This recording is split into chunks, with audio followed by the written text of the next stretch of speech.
তো হ্যালো, আসসালামু আলাইকুম গাইস, সবাই কেমন আছেন? নিশ্চয়ই ভালো আছেন। তো আজকে সকাল সকাল ঘুম থেকে উঠে রেডি হয়ে গেলাম। তো এখন চলে যাব আমি পরীক্ষা দিতে। তো ভাত খেয়ে আমি চলে যাব পরীক্ষা দিতে। তো সবাই আমার জন্য দোয়া করবেন। প্রথম বার্ষিক পরীক্ষা শুরু। তো আপনারা সবাই কেমন আছেন? নিশ্চয়ই ভালো আছে। তো আজকে অনেক প্রচন্ড বৃষ্টি দিচ্ছে, দেখতে পাচ্ছেন আপনারা।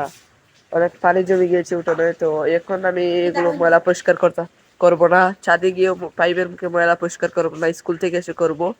তো সবাই ব্লগটি কন্টিনিউ দেখতে থাকেন। কালকে সারা রাত কারেন্ট ছিল না বলে আমি এই এখানে এই যে কয়েকটি পাটি বিছিয়ে তারপর এইগুলো আমি খাতা এগুলো পাটির উপর দিয়ে তারপর আমি ঘুমিয়েছিলাম এই নিচে। তো এখন আমি ভাত খাবো, তো টেবিলটি পরিষ্কার করে নিই।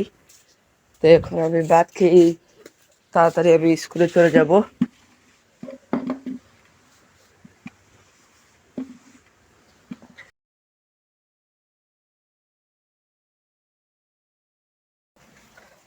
এই দেখতে পাচ্ছেন আপনারা আম, এগুলো সবে মাত্র আমি নিচ থেকে নিয়ে এলাম, দেখি মাটিতে পড়ে রয়েছে, দেখতে পাচ্ছেন অনেক সুন্দর সুন্দর আম। তো এখন আমি হাত দিয়ে নেব। তো আমি চলে এলাম আমাদের খালি রুমে, তো যেখানে আমরা বসে খাই সবাই মিলে, পরিবারের সব এক হলে যেখানে বসে খাই আমরা, দেখতে পাচ্ছেন টেবিল। হাত দিয়ে নিলাম। তো স্কুলের জন্য আমি রেডি হয়ে গেলাম, দেখতে পাচ্ছেন স্কুল ড্রেসে আমার মুখটি দেখা যাচ্ছে না। তাড়াতাড়ি ভাত খেয়ে নিই, তারপর পরীক্ষায় যেতে হবে, না হলে হবে না। অনেক প্রচন্ড সারা রাত অনেক গভীর প্রচন্ড জ্বর দিয়েছে, অনেক বৃষ্টি হচ্ছে। তো আম্মু আমাকে ভাত দিয়ে গিয়েছে। তো ভাত হচ্ছে আজকে, ভাতের যে তরকারিটা সেটা হচ্ছে মাছের বিরান চাটনি, ভাজা চাটনি, মাছের ভাজা চাটনি। তো তা দিয়ে এখন আমি খাওয়া শুরু করব। বিসমিল্লাহ।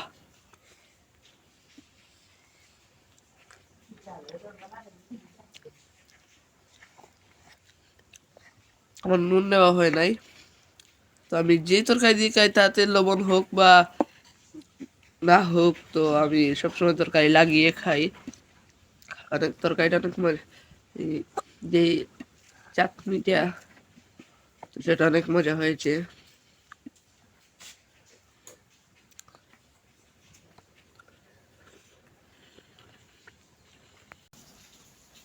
তো সবাই নিশ্চয়ই ভালো আছেন। আপনার দোয়ায় আজকে আমি চলে যাবো পরীক্ষা দিতে। তো সবাই দোয়া করবেন আমার জন্য।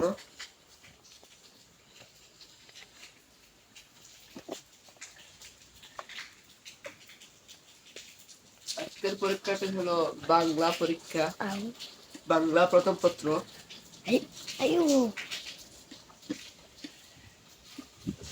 100 মার্কের পরীক্ষা হবে এটা।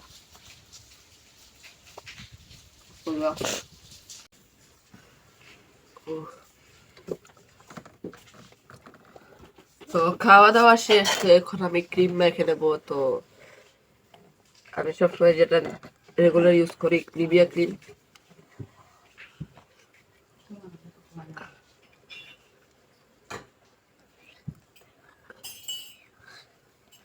তো আমি পুরোপুরি রেডি হয়ে গেলাম। তো এখন আমার পরীক্ষার যাবতীয় যে যেগুলো লাগে, তো সেগুলো নিয়ে যাবো, যাবতীয় জিনিসপত্র। তো অল্প অল্প পারফিউম মেরে নিলাম। পারফিউমটি এখানে রেখে দিলাম।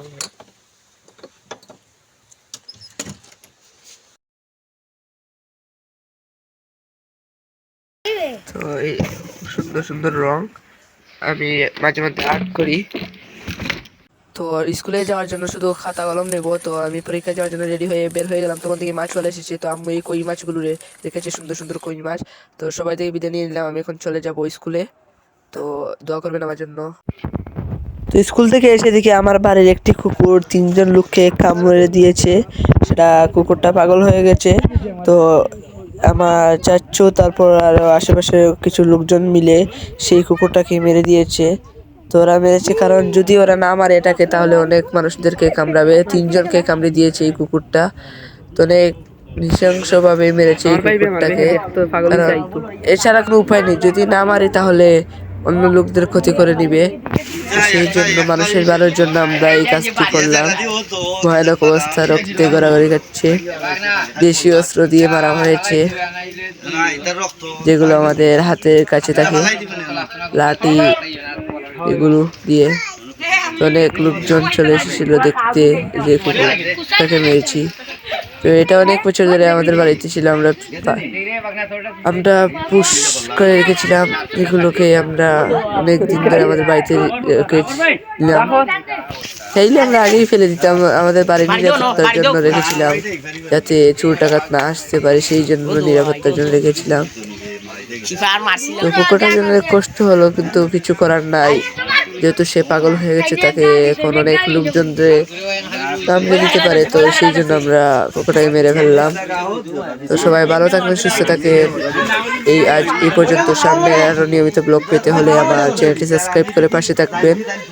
তো খুদা হাফিজ।